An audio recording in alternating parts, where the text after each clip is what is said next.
윤서진 대위에게 강제 휴가는 사형 선고나 다름없었다. 총성과 화약 냄새 대신 평화로운 도시의 소음과 음식 냄새가 그녀를 질식시켰다. 실패한 작전, 구하지 못한 어린 인질의 얼굴이 눈을 감을 때마다 아른거렸다. 그녀는 그 끔찍한 기억을 잊기 위해 군복을 벗은 첫날 하나뿐인 동생 민준이 아르바이트를 하는 편의점 뒷골목으로 향했다. 그리고 그녀는 또 다른 전장의 한가운데에 서 있는 자신을 발견했다. 학생, 좋게 말할 때 그냥 넘겨. 형들이 돈이 좀 급해서 그래. 그녀의 동생, 20살의 평범한 대학생 윤민준이 3명의 남자에게 둘러싸여 있었다. 민준은 겁에 질렸지만 애써 용기를 내어 맞서고 있었다. 제가 뭘 잘못했는데요. 이건 명백한 공갈입니다.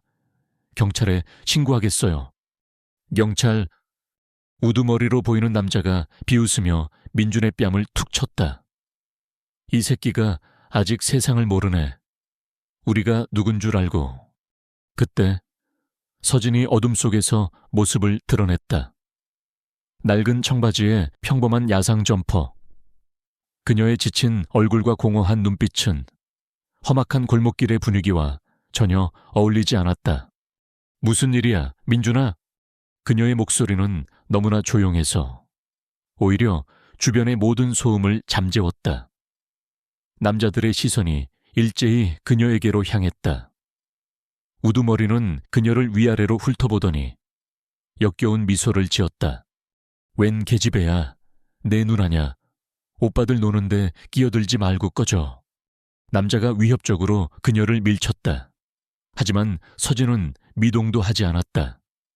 그녀는 그저 감정 없는 눈으로 남자를 응시했다. 그 텅 빈 눈빛이 남자의 심기를 건드렸다. 그는 자신의 허리춤에서 시퍼런 칼날을 꺼내들었다. 이 년이 눈을 똑바로 뜨네. 하지만 서진의 눈은 칼날이 아닌 칼을 쥔 그의 손목과 어깨, 그리고 중심을 잃은 그의 자세를 훑고 있었다. 수만 번의 훈련으로 다져진 본능적인 분석이었다. 서진의 그 미세한 눈빛 변화를 위협으로 착각한 것일까? 남자는 더욱 기세등등해져 품 안에서 불법으로 개조한 듯한 낡은 권총까지 꺼내 들었다. 그리고는 서진을 향해 겨누며 영화에서나 나올 법한 대사를 외쳤다. 자신이 이 구역의 왕이라는 것을 증명하려는 듯이. 총 내려놔, 이년아, 까불지 마. 그가 방가쇠에 손가락을 거는 순간 서진이 움직였다. 세상은 10초간 숨을 죽였다. 1초, 2초. 그녀의 손이 섬광처럼 뻗어나갔다. 총구를 향한 것이 아니었다. 총을 쥔 남자의 손목. 신경이 가장 많이 모인 급소를 정확하게 가격했다.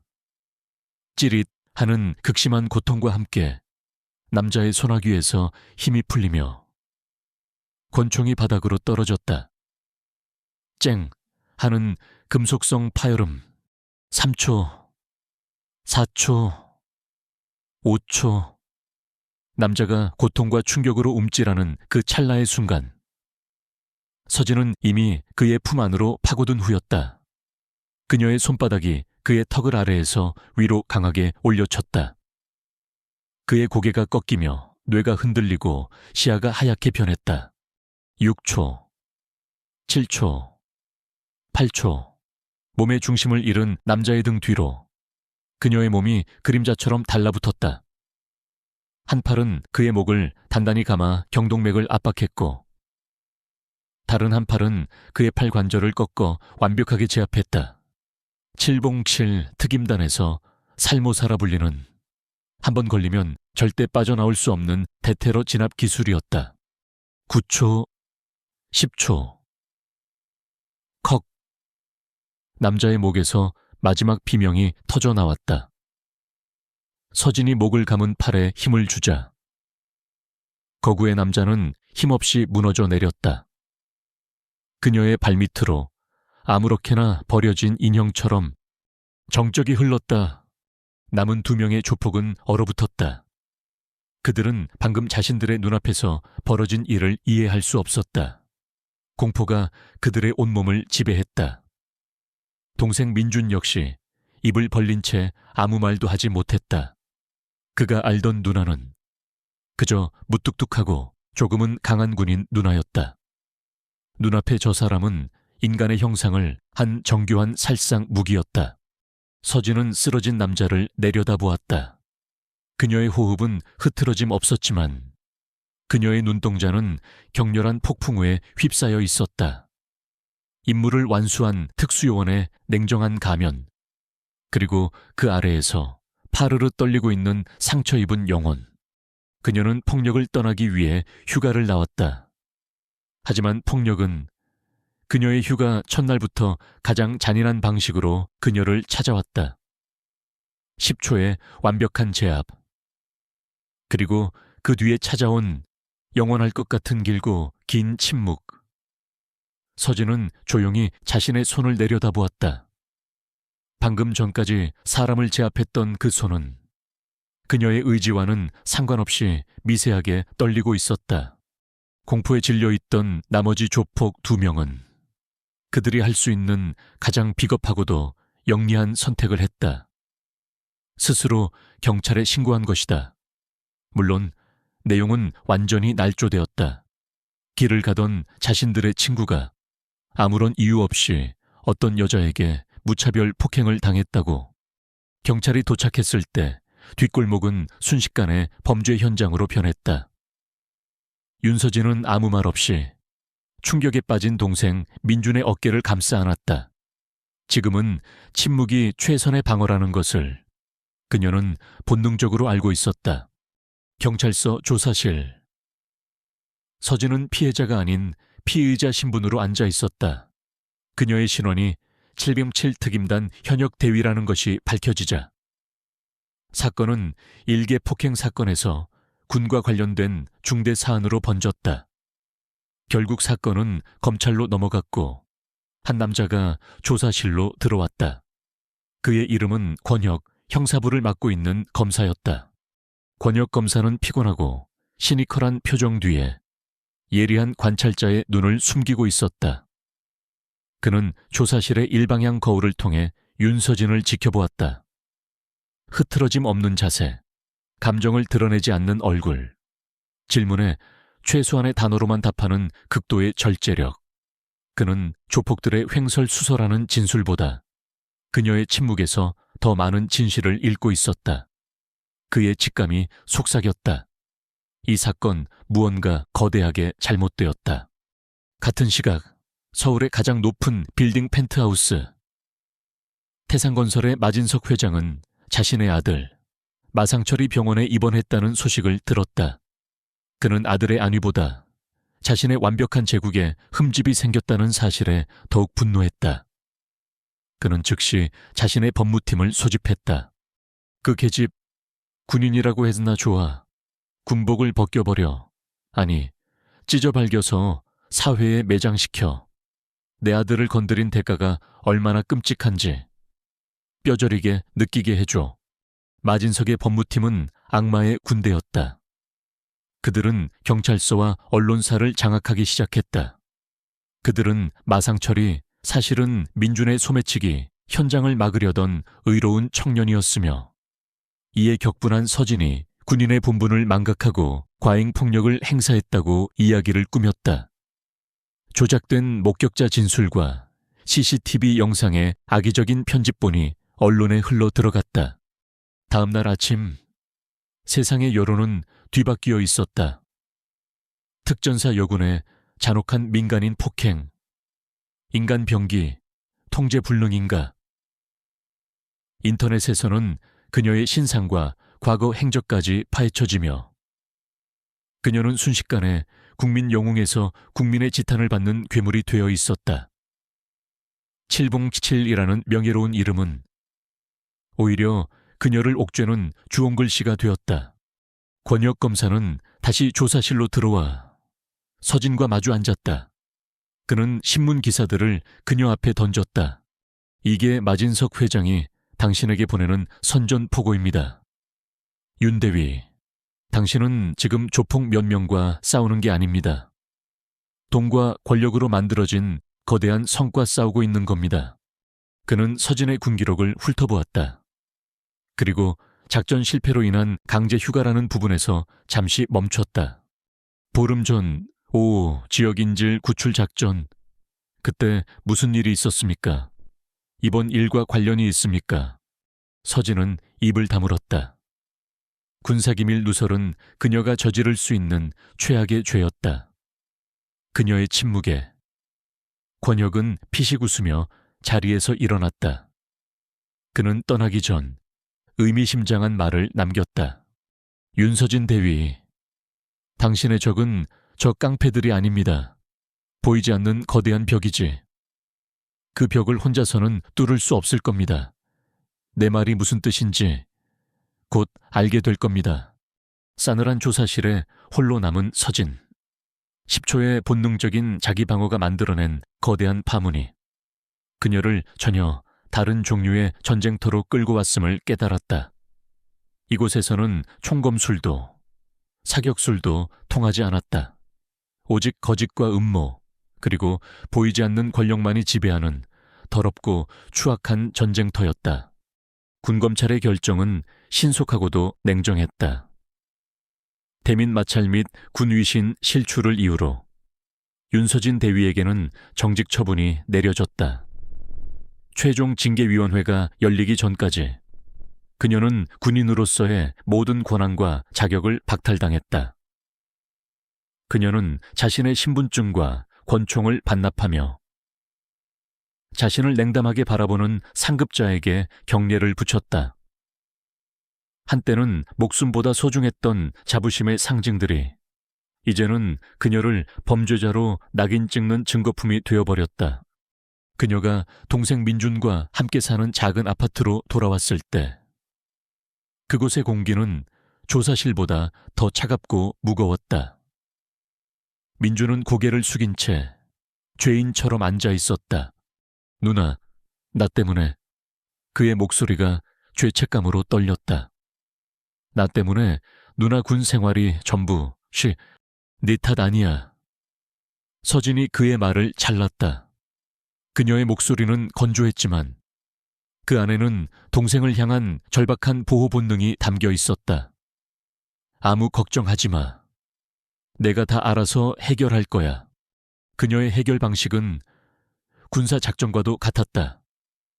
그녀는 민준에게 학교도 아르바이트도 가지 말라고 명령했다. 사실상의 가택연금이었다.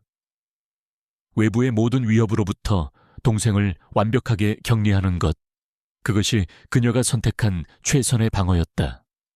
하지만 그녀의 보호는 민준에게 숨막히는 감옥이 되어가고 있었다. 언제까지 이렇게 숨어 지내야 하는데? 며칠 뒤 민준이 처음으로 반항했다. 이건 날 지키는 게 아니잖아. 그냥 날 바보로 만들고 가둬두는 거잖아. 바깥이 얼마나 위험한지 몰라서 그래. 위험한 건 알지만 이건 아니야. 차라리 내가 가서 그 자식들한테 무릎이라도 꿇을게. 누나만 아니면. 닥쳐. 서진의 구함에 민준은 입을 다물었다. 두 사람 사이에는 깊은 상처와 오해의 벽이 쌓이고 있었다. 마진석의 공격은 집요하고 더러웠다. 그들은 직접적인 폭력을 쓰는 대신 두 사람의 영혼을 갉아먹는 방식을 택했다. 아파트 현관문에는 붉은색 레커로 살인자라는 글씨가 쓰여졌고 문 앞에는 목이 잘린 비둘기 사체가 놓여 있었다. 집주인은 매일같이 찾아와 당장 방을 빼라고 소리를 질렀다. 두려움과 불안이 그들의 일상을 좀먹어 들어갔다. 그날 밤 서진은 악몽을 꾸었다. 끊임없이 그녀를 괴롭히던 그날의 기억. 1년 전 중동의 한 대한민국 영사관.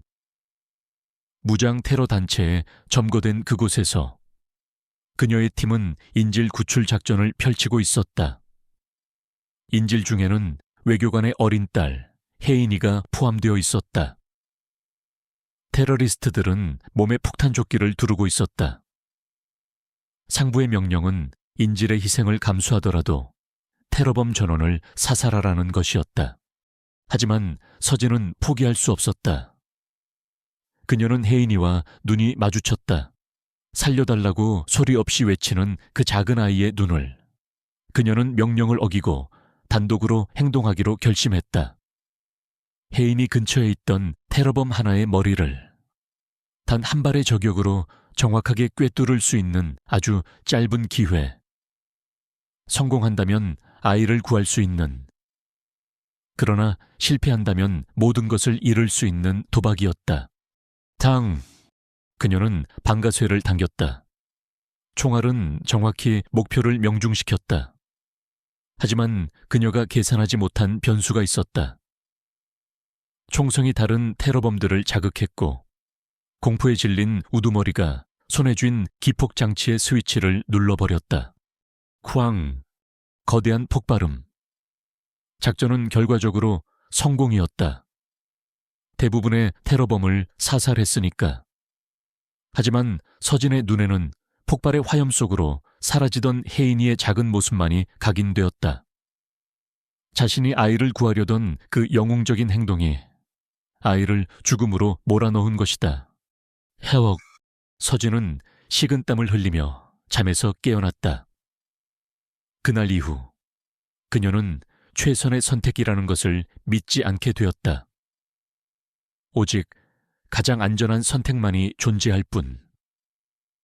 그녀가 민준을 지키는 방식은 그 지독한 트라우마의 발현이었다. 그녀는 거실로 나왔다. 민준이 자신의 방에서 키우는 작은 고슴도치 밤토리에게 먹이를 주고 있었다. 서진은 그 작은 생명체를 볼 때마다 마음이 불편했다. 날카로운 가시가 돋친 모습이 마치 타인의 접근을 허용하지 않는 자신처럼 보였다. 그녀는 밤토리를 만져보고 싶었지만 자신의 손이 그 작은 생명체를 다치게 할까봐, 혹은 자신이 그 가시에 찔릴까봐 두려워 참아 손을 뻗지 못했다. 그날 저녁 또다시 현관문 밖에서 소란이 일었다. 마진석이 보낸 사람들이 행패를 부리고 있었다. 참다 못한 민준이 소리쳤다. 내가 나갈게. 내가 다 해결할게. 안 돼. 서진이 막았지만 민준은 그녀를 뿌리치고 밖으로 뛰쳐나갔다. 이제 누나 멋대로 하게 두지 않을 거야. 텅 빈 아파트에 홀로 남은 서진. 그녀의 완벽한 보호 작전은 최악의 방식으로 실패했다. 그녀는 민준의 방에 놓인 고슴도치 케이지를 바라보았다. 가시를 세운 채 몸을 웅크리고 있는 작은 생명체. 지키고 싶지만 다가갈수록 서로에게 상처만 주는 그 모습에서 그녀는 자신의 처절한 실패를 보았다. 보호자의 무거운 짐은 어느새 그녀 자신마저 가두는 외로운 감옥이 되어 있었다. 동생이 뛰쳐나간 후 윤서진은 무력감에 휩싸였다. 전장에서 수많은 위기를 극복했던 그녀였지만 정작 하나뿐인 가족을 지키는 일 앞에서는 속수무책이었다. 그녀는 밤새 민준이 갈 만한 곳들을 미친 듯이 찾아 헤맸다. 동생을 잃을지도 모른다는 공포는 과거의 그 어떤 전장보다 더 끔찍했다. 그녀가 지쳐서 집으로 돌아오려던 길, 낯선 번호로 전화가 걸려왔다. 권혁 검사였다. 그는 다짜고짜 만나자고 했다. 조용하고 눈에 띄지 않는 곳에서 두 사람은 늦은 밤 문 닫을 시간이 가까워진 낡은 도서관의 구석자리에서 마주 앉았다. 권혁은 두꺼운 서류 파일을 그녀 앞에 내밀었다. 공식적인 사건 서류가 아니었다. 그가 지난 몇 년간 개인적으로 모아온 마진석과 태상건설에 대한 비공식적인 조사 파일이었다. 마진석은 그냥 건설사 회장이 아닙니다. 폭력, 뇌물, 협박, 살인교사, 돈과 권력으로 모든 죄를 덮어온 괴물이죠. 권혁은 씁쓸하게 말했다. 그는 마진석을 잡기 위해 노력했지만 번번이 보이지 않는 벽에 막혔다. 증인들은 갑자기 진술을 번복하거나 흔적도 없이 사라졌다. 왜 저에게 이런 걸 보여주시는 겁니까? 서진이 경계하며 물었다. 권혁은 자신의 개인적인 이야기를 털어놓았다. 몇 년 전 자신이 가장 존경하던 선배 검사가 마진석을 수사하다가 의문의 교통사고로 목숨을 잃었다. 모두가 사고라고 했지만 권혁은 그것이 위장된 살인임을 알고 있었다. 그에게 마진석을 잡는 것은 공적인 정의의 실현이자 개인적인 복수였다. 마 회장은 법이라는 그물로는 잡을 수 없는 괴물입니다. 그물코가 너무 커서 그 같은 놈은 언제나 빠져나가죠. 권혁의 눈빛이 날카롭게 빛났다. 그는 서진을 똑바로 바라보았다. 하지만 윤대위, 당신은 그 그물을 찢고 들어갈 수 있는 칼입니다. 당신의 능력은 법 바깥에서 놈들이 예측할 수 없는 방식으로 힘을 발휘할 수 있습니다. 내가 당신의 방패가 되어주겠습니다. 당신의 모든 행동에 법적인 명분과 알리바이를 만들어주죠. 함께 그 괴물을 잡읍시다. 그것은 위험하고 불법적인 제안이었다. 국가에 충성하도록 훈련받은 군인으로서 그녀는 받아들일 수 없는 일이었다. 하지만 그녀는 알고 있었다. 권혁의 말이 옳았다. 정해진 규칙과 시스템은 이미 그녀를 배신했다. 동생을 지키고 자신의 명예를 되찾기 위해서는 그녀 스스로가 법 바깥의 칼이 되어야만 했다. 좋습니다. 서진이 마침내 결심했다.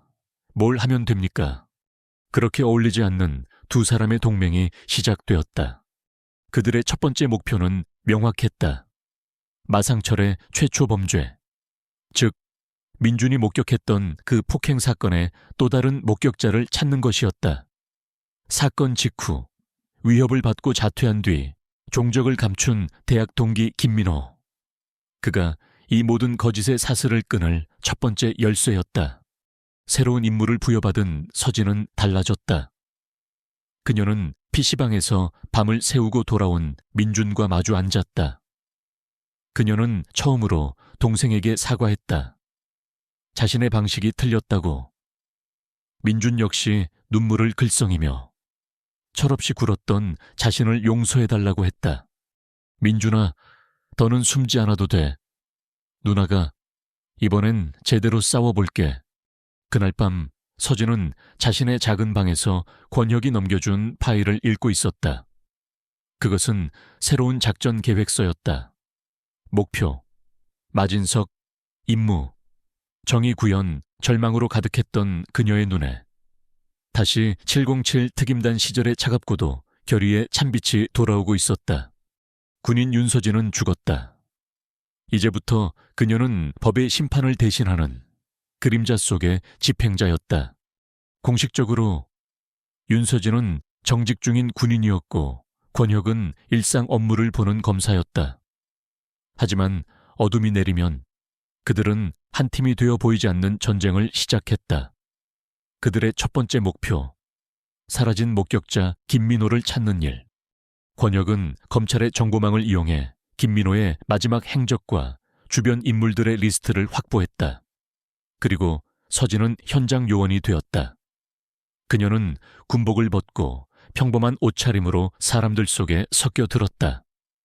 하지만 그녀의 눈은 전장에서 적을 찾듯 도시의 인파 속에서 단서를 찾고 있었다. 미행, 잠복, 정보 수집, 그녀는 자신이 배운 모든 기술을 동원해 김민호의 흔적을 쫓았다. 그들의 추적은 서울의 가장 어두운 밑바닥으로 이어졌다. 불법 도박장, 사채업자 사무실, 신분을 숨긴 사람들이 모여드는 낙후된 여관. 규율과 명예가 지배하던 군대와는 전혀 다른 혼돈과 탐욕이 지배하는 세계였다. 하지만 마진석의 그림자 역시 그들의 뒤를 바짝 쫓고 있었다. 서진과 권혁이 김민호의 행방에 가까워질수록 놈들의 공격은 더욱 노골적이고 거칠어졌다. 어느 날 밤 권혁의 낡은 세단이 내부 순환로를 달리고 있었다. 그들의 뒤로 검은색 SUV 2대가 바짝 따라붙었다. 젠장 놈들이다. 권혁이 욕설을 뱉으며 핸들을 꺾었다.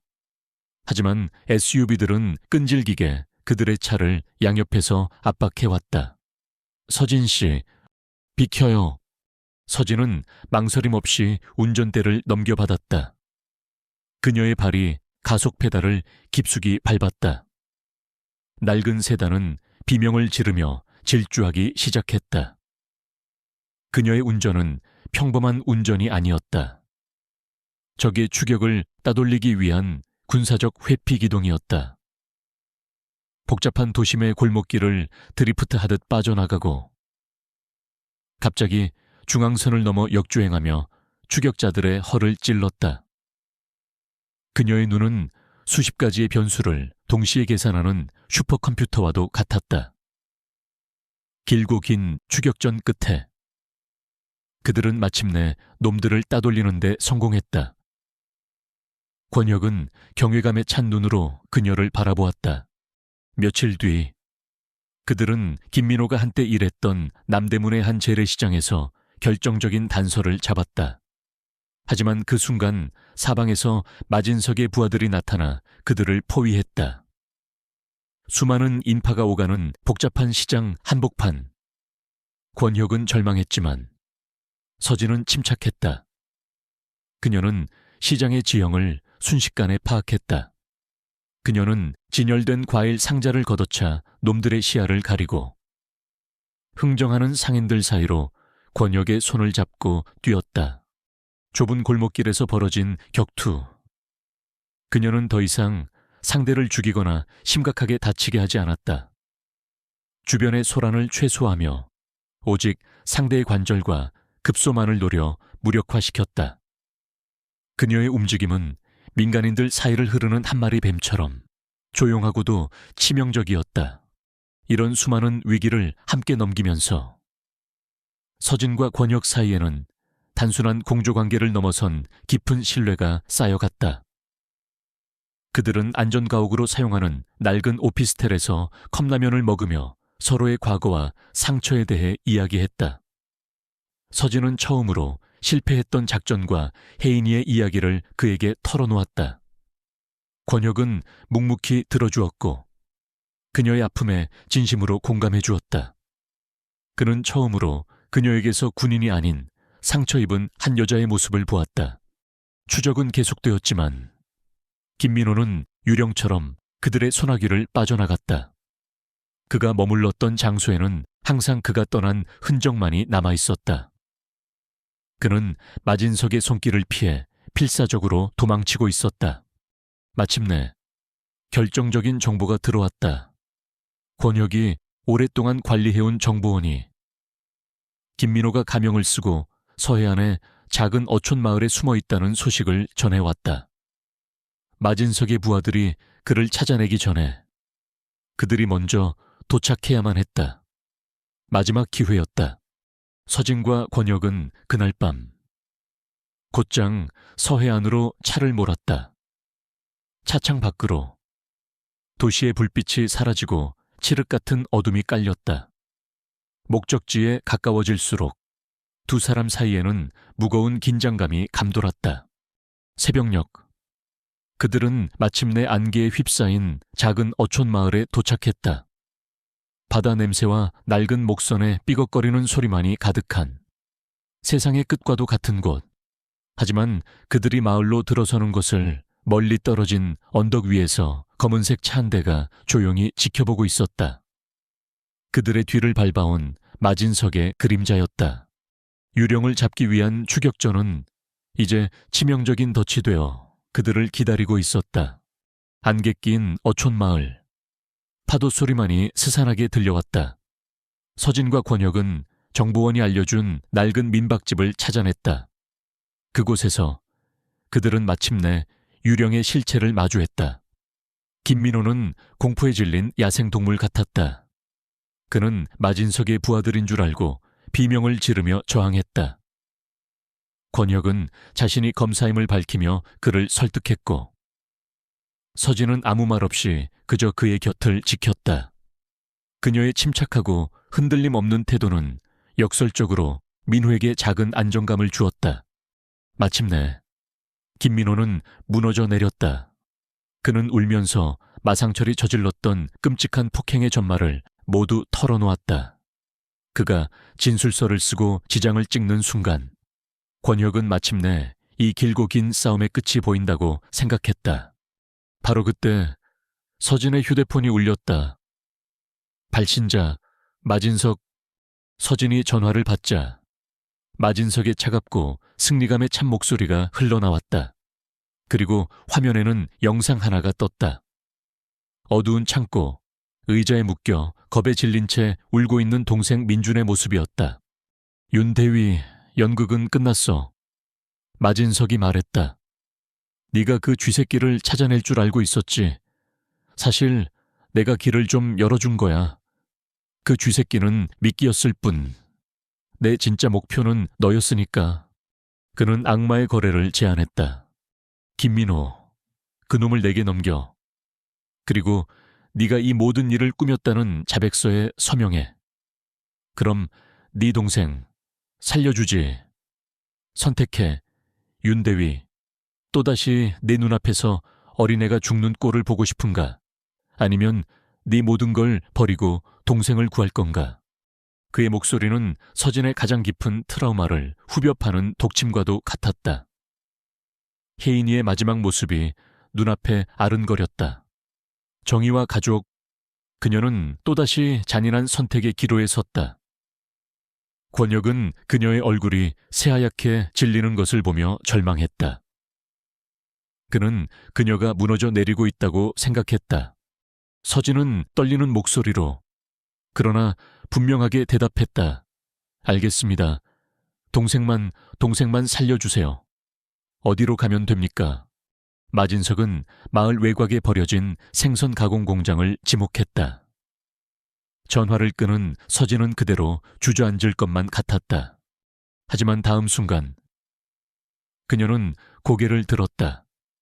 그녀의 눈에 더 이상 절망은 없었다. 대신 모든 것을 태워버릴 듯한 차가운 불꽃이 타오르고 있었다. 그녀는 권혁과 김민호를 보며 말했다. 이건 항복이 아닙니다. 제 방식대로의 작전 개시입니다. 그녀는 자신의 계획을 설명했다. 첫째, 권혁은 김민호를 데리고 즉시 이곳을 떠나 권혁이 믿을 수 있는 대검찰청의 직속상관에게 직접 이 진술서를 전달하고 모든 상황을 보고한다. 무슨 일이 있어도 진실만은 세상에 알려져야 했다. 둘째, 그녀는 혼자 약속 장소로 간다. 몸에는 권혁이 미리 준비해둔 초소형 녹음기를 숨긴다. 그녀의 목표는 동생을 구출하는 것뿐만 아니라 마진석의 입에서 직접 납치를 인정하는 자백을 받아내는 것이다. 폭행이나 비리 혐의와는 차원이 다른 그 어떤 권력으로도 쉽게 덮을 수 없는 중범죄의 증거를 확보하는 것. 미친 짓이야 혼자서는. 권혁이 말렸지만 서진의 눈빛은 그의 말을 막았다. 그곳에는 한치의 망설임도 없는 모든 것을 건 군인의 결의가 서려 있었다. 이건 제 전쟁입니다. 제가 끝내야 합니다. 권혁은 결국 고개를 끄덕일 수밖에 없었다. 그는 김민호를 데리고 뒷문으로 사라지며 서진에게 마지막 말을 남겼다. 반드시 살아 돌아오시오. 어둠이 내린 해안가 멀리 버려진 생선 가공 공장의 앙상한 실루엣이 괴물처럼 서 있었다. 윤서진은 홀로 그곳을 향해 걸어갔다. 그녀의 발걸음은 더 이상 도망자의 것이 아니었다.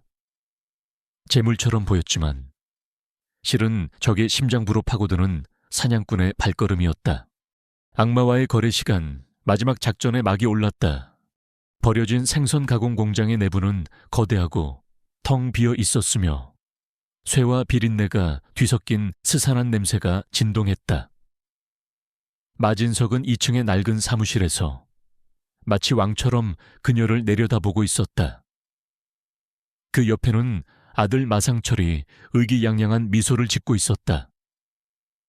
그리고 아래층에는 동생 민준이 의자에 묶인 채 공포에 떨고 있었다. 목격자는 어딨나? 마진석이 물었다. 처리했습니다. 서진이 텅 빈 목소리로 대답했다. 그녀는 완전히 패배하고 모든 것을 포기한 사람처럼 보였다. 이제 제 동생을 풀어주시죠. 마진석이 비웃었다. 그는 부하가 내민 서류 한 장을 그녀의 발밑으로 던졌다.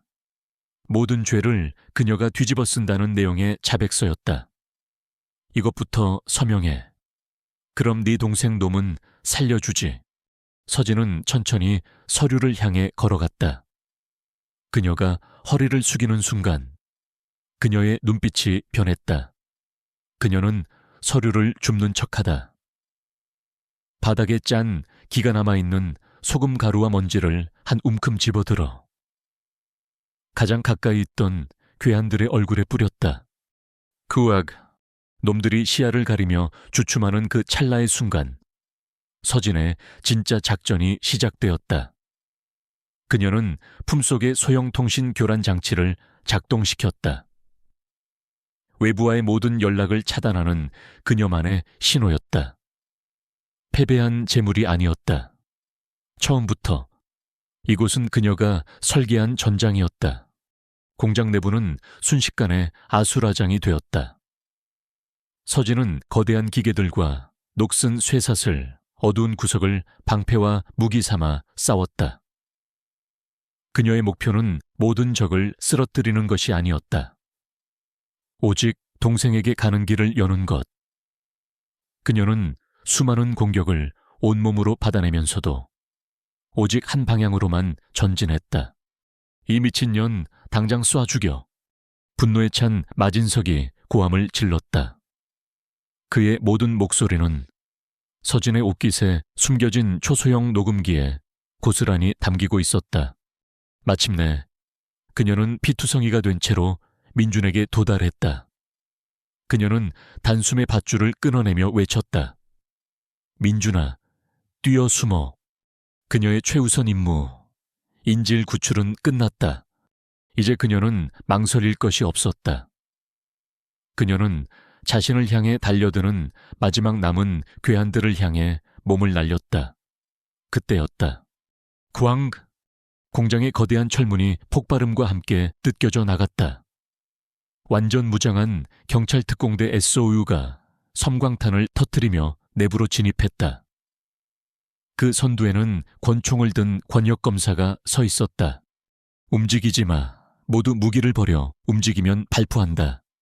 마진석과 그의 아들, 그리고 남은 부하들은 순식간에 제압되었다. 권혁은 서진에게 다가와 그녀의 어깨를 붙잡았다. 임무 완수입니다.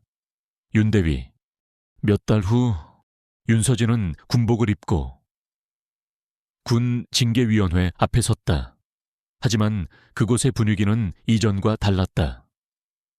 권혁 검사가 직접 증인으로 출석해 그녀의 모든 행적과 마진석 일당의 범죄를 낱낱이 증언했다. 납치 자백이 담긴 녹음 파일은 결정적인 증거가 되었다. 그녀의 모든 혐의는 기각되었다. 오히려 그녀는 국가안보를 위협한 범죄 조직 소탕에 기여한 공로를 인정받아 표창을 받았다. 그녀의 명예는 완벽하게 회복되었다. 이야기의 마지막 장면은 화려한 수여식장이 아닌 그녀와 민준이 사는 작은 아파트였다. 민준은 이제 더 이상 겁에 질린 소년이 아니었다. 그는 끔찍한 시련을 통해 한 뼘 더 성장했고 누나의 세계를 이해하게 되었다. 서진은 조용히 민준의 방으로 들어갔다. 그녀는 늘 멀리서 바라보기만 했던 고슴도치 밤토리의 케이지로 다가갔다. 그리고 처음으로 망설임 없이 손을 뻗어 웅크린 밤토리의 등을 부드럽게 쓰다듬었다. 날카로운 가시가 돋친 생명체는 그러나 더 이상 그녀를 향해 가시를 세우지 않았다. 과거의 자신을 용서하고 현재의 인지를 구해낸 순간 그녀는 비로소 자기 자신과 화해할 수 있었다. 그녀의 길고 외로웠던 전쟁은 그렇게 끝이 났다. 그녀의 영혼은 마침내 제로 포인트, 평화의 기지로 귀환했다.